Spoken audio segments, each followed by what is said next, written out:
Welcome to the Huberman Lab podcast, where we discuss science and science-based tools for everyday life. I'm Andrew Huberman, and I'm a professor of neurobiology and ophthalmology at Stanford School of Medicine. I'm also wearing my Roca red lens glasses, which block both blue light and green light, both of which are so-called short wavelength light. That's because we are recording this AMA at night, and the lights in here are very bright, and bright lights at night will quash your melatonin, which is the hormone of sleepiness. Bright lights at night also increase cortisol levels, and by blocking those short wavelengths of light, you offset the reductions in melatonin and the increases in cortisol that would otherwise occur. And I always make the general recommendation that whether or not you decide to wear blue-green blockers or blue blockers or simply no blockers, that you dim your lights at night. It will greatly facilitate your transition to sleep and the quality of your sleep. So this AMA is part of our premium subscriber channel. Our premium subscriber channel was started in order to provide support for the standard Huberman Lab podcast, which of course comes out every Monday. Those are our full-length episodes. We also now have Huberman Lab Essentials episodes, which are 30-minute essentials-only episodes, so just the actionable protocols and the key mechanisms behind those protocols. Those come out every Thursday. Both the full-length episodes and essentials episodes are available at zero cost to everybody on all standard platforms. So YouTube, Apple, Spotify. We now have the full-length episodes on X as well. We started the premium channel as a way to generate support for exciting research being done at Stanford School of Medicine, on the main campus at Stanford, and elsewhere. The research that we fund is largely applied research. We do fund some basic research, but it's largely applied research, meaning it's research that's geared toward developing novel therapeutics for mental health, physical health, and performance in humans as soon as possible. We've already done several rounds of research funding, and I'm excited to tell you about the results of those studies as they become available. I'm also pleased to inform you that for every dollar that the Huberman Lab Premium channel generates for research studies, there are now 3 matching donors that match that amount. The Tiny Foundation, along with 2 other generous anonymous donors, have agreed to do a dollar-for-dollar match. So technically, given the number of dollar-for-dollar matches, it's now a dollar-for-dollar-for-dollar-for-dollar match. That is, for every dollar provided by the Premium channel for research, we have $3 provided to the Premium channel's research fund. And then we distribute that to various investigators, as I mentioned, at Stanford and other universities throughout the United States. This is a 4x amplification of the total amount of funding given to studies of mental health, physical health, and performance. And of course, as those studies are completed and published, we will be sure to share the data and the actionable tools that emerge from those data with you. So for those of you that are already Premium channel members, thank you.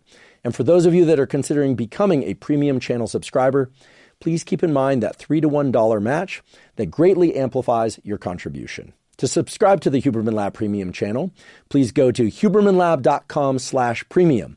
It costs $10 a month to subscribe, or you can pay $100 for an entire year's membership.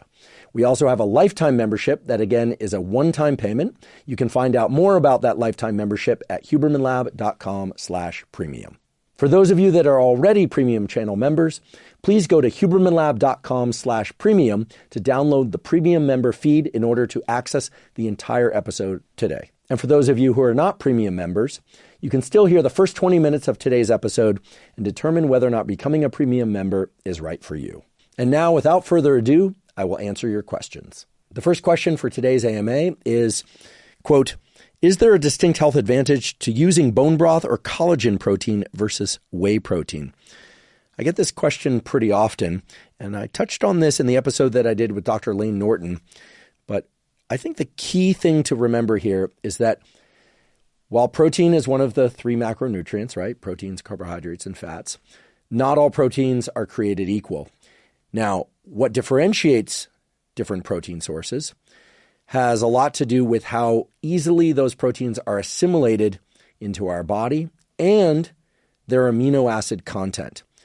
Now, in general, how bioavailable a protein is, as well as its quality or protein score, relates to a number of things, not the least of which is the amount of leucine, which is a particular essential amino acid that we need to get from food. So why is leucine important? Well, leucine is an essential amino acid. You need to get it from food. And some protein sources, such as whey protein, for instance, but also beef, chicken, eggs, etc., have high levels of leucine as compared to other types of protein. For instance, collagen protein and some, not all, bone broths, and I'll explain what I mean by that in a moment. So if we just step back from this question and ask it in two parts. Remember, the question was, is there a distinct health advantage to using bone broth or collagen protein versus whey protein? One can be very confident in the answer to that, which is whey protein contains relatively high amounts of the amino acid leucine, and therefore is going to be the superior form of protein if your goal is to grow muscle and or get stronger, to repair muscle, either muscle damage caused by exercise, or simply to engage protein synthesis. Remember, even if you haven't been exercising intensely or doing any resistance training, and by the way, you should be doing resistance training and cardiovascular training, but independent of exercise, dietary protein, in particular dietary proteins that contain high amounts of leucine, or I should say relatively high amounts of leucine, like whey protein, will help induce so-called muscle protein synthesis, which is generally good for us, again, and it's occurring even if we're not exercising. If we are exercising, especially if we're exercising very hard, and in particular if we're doing a lot of resistance training, or frankly any amount of resistance training that's taken near or to failure, right? So it doesn't even have to be heavy weight, but if you're stressing the muscles hard, then having a quality protein source that's bioavailable, that is, you can assimilate it, and that has relatively high leucine content is going to be advantageous.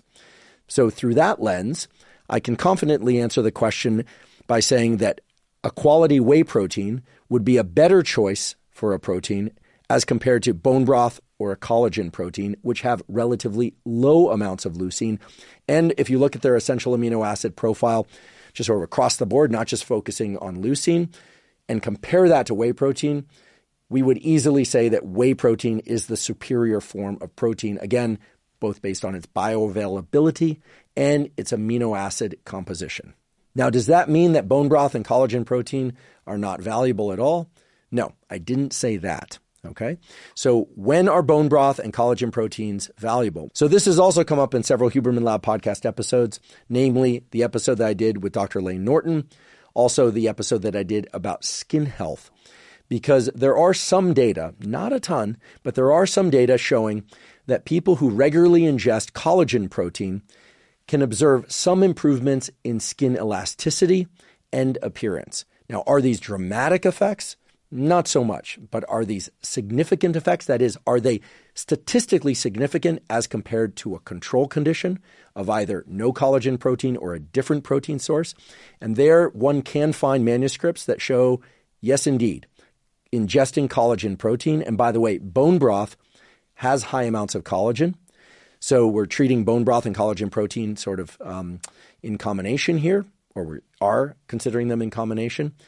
And one would say that the amino acids that are contained in bone broth and collagen protein actually have been shown to support skin elasticity and appearance when ingested at levels of 15 grams per day over a period of about 2 weeks or more. Okay, so through the lens of which protein source might be best for improving skin health and appearance, the answer in this case would be that the bone broth and collagen protein is going to be superior to whey protein. However, keep in mind that bone broth and collagen protein contain calories, right? They contain protein and calories. Sometimes they contain calories also from fat, rarely from carbohydrate, but you need to check the packaging and see what else is in there. So that raises the question, should you be taking bone broth / collagen protein? I would say either or, maybe both, but either or and whey protein. Or rather, let's ask the question more scientifically, will taking whey protein support skin health and appearance in a way that either mimics or can replace the positive effects that one gets from bone broth and collagen protein? And the answer there would be no, at least not in any direct way. There's no evidence, or at least there are no studies that I'm aware of people taking whey protein as a way to improve skin health and appearance. Now, that said, recovering from exercise, inducing muscle protein synthesis, these are things that are generally good for your body. So they are going to support overall health, immune health, your general sense of vigor. There's all sorts of downstream things that happen when you stress your muscles and then recover them, or even if you just eat a protein like whey protein. And keep in mind, there are other proteins that have high leucine content that lend themselves, as whey protein does, to muscle protein synthesis. So that's going to create an overall milieu, an environment of health. It certainly isn't the only path to health, but it's going to create a general milieu of health in the right context, provided you're ingesting it at the right amounts and in the right times. And by the way, when I say that, I know people are thinking, well, how much is the right amount? I am of the belief that most people who are seeking muscle protein synthesis, recovery from exercise, and general health would do well to ingest approximately, I'm not super neurotic about these things, approximately 1 gram of quality protein per pound of lean body weight or desired body weight. Okay. Or if you want to be a little looser about it, some people will just say 1 gram of quality protein per pound of body weight each day. Okay. So that's going to vary from person to person. So how much whey protein? Well, depends on how much other protein you're ingesting. So let's simplify things here. If in trying to get that 1 gram of protein per pound of body weight or so, you have a limited budget, as most people do, I would personally suggest that you get a significant portion of whatever that protein requirement is. Maybe it's 150 grams, maybe it's 200 grams, maybe it's 100 grams, depending on your size. I would suggest getting 60 to 70% of that from whole food sources. So it could be quality lean meats, chicken, eggs, fish. If you're a vegetarian, yes, there are combinations of things like beans and rice that will allow you to achieve the proper combinations of essential amino acids. There are some sources of non-animal proteins that will meet all those amino acid needs. You can look these up. They're easy to find online now. There's also casein protein, milk protein. I would suggest getting most of your protein for muscle protein synthesis and for recovery from exercise from whole food sources. And then the remaining 30% or so, and I suppose this could be as high as 50% if you're having trouble eating enough during the day, could come from a protein powder, so to speak, or a protein bar. And whey protein is an excellent source of protein in that instance. And those whey proteins are available out there with minimal amounts or 0 amounts of carbohydrate in them. Some of them have sweeteners like stevia, some don't. They vary in cost a bit. They vary in flavor a bit, in mixability a bit. So you have to find what works for you. These are now pretty easy to find out there. You just have to pick the one that's right for you and for your budget. That's to meet your 1 gram of protein per pound of body weight sort of threshold. And again, you don't have to be super neurotic about reaching that threshold every single day. I'm about 100 kilograms or about 220 pounds. I'm probably a little bit lighter now, maybe 210 pounds. I probably get anywhere from 175 to 210 grams of protein per day. I know that from having tracked it recently, but I'm not neurotic about making sure that every day I get 210 grams or 200 grams. I'll let it vary a little bit. And sometimes it gets a bit lower and sometimes it gets a little bit higher. At least that works for me. I'm also not in a mode of life where I'm trying to put on a lot of muscle or something like that. So if you are, maybe you need to pay a bit more attention to the details. But so that's to get your protein ration per day. And of course, you also need to make sure you're getting sufficient. I believe you should get sufficient vegetables, fruits, and if it's in your nutrition plan, starches, things like rice and oatmeal and things like that, if that's what you do. I realize today people are doing a variety of different things. Now, the bone broth and collagen protein, yes, will factor into your total protein count, that protein ration of 1 gram per pound of body weight per day. But keep in mind that if you evaluate bone broth or especially powdered collagen proteins through the lens of what is high quality, bioavailable, high leucine content protein, collagen protein, or rather powdered collagen protein, doesn't scale up that well. And so I would say if you are interested in improving your skin health and appearance, sure, go ahead and add 15 grams of collagen protein in powdered form per day or have some bone broth. I happen to really like bone broth. It also has a fair amount of protein. And I believe, I need to double check this, but I believe that some of them actually have fair amounts of leucine, just not as high as whey protein. Okay, so I want to be clear about that because the question was about a comparison between bone broth, collagen protein, and whey protein. One last thing about skin health as it relates to whey protein. On the episode I did about skin health, I read a number of papers, and then we addressed these papers again when I had Dr. Teo Soleimani on the podcast. He's actually a derm-onc, or a dermatologist oncologist, specializes in skin cancers, but also the cosmetic aspects of skin care. What makes skin have nice levels of elasticity, reducing things like rosacea, psoriasis, and acne. And in that discussion and in the papers that I covered in the solo episode, it was clear that One of the things that has been shown to contribute to acne in some people, okay, not all, but in some people, is having a high leucine content in the diet. Okay, so this runs countercurrent to everything I've said before, but I would be remiss if I didn't say this. Whey protein has been evaluated for its tendency to increase acne in some people, and it seems to be related to leucine, which again is quite present in whey protein, and leucine's ability to increase certain components of the cell growth pathway involving mTOR, mammalian target of rapamycin. There's a whole discussion to have about mTOR that we don't have time to get into right now. I don't think you should be afraid of whey protein because you think it will induce acne. What seems to be the case here is that the high leucine content and probably other things in whey protein that are effective in increasing insulin lead to increases in mTOR, which in turn lead to changes in the skin that sometimes show up as increased acne. Again, I'm not saying that taking whey protein will increase your acne. What I am saying is if you have issues with acne, you might try taking out whey protein for a couple of days or weeks. And by doing so, see whether or not whey protein is causing or exacerbating those acne symptoms. I personally have never noticed that issue with whey protein, but others might. And indeed, there are some peer-reviewed manuscripts that point to that. And as a final point, one thing that became clear in offline discussions with Dr. Teo Soleimani about this whey protein, leucine, acne thing is that for women in particular whose hormones cycle across the month, they may find that whey protein and other high leucine protein sources will exacerbate or create acne at particular phases of their cycle because of the interaction between that mTOR pathway and some of the hormones that fluctuate during different phases of the menstrual cycle.